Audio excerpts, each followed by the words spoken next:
You ask Tiger to solve.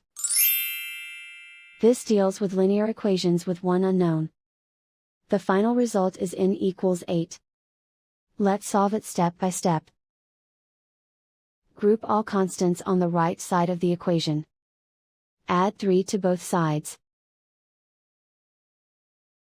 Simplify the arithmetic.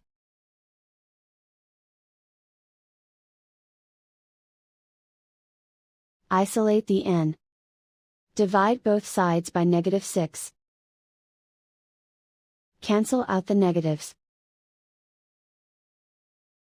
Simplify the fraction. Cancel out the negatives. Find the greatest common factor of the numerator and denominator. Factor out and cancel the greatest common factor.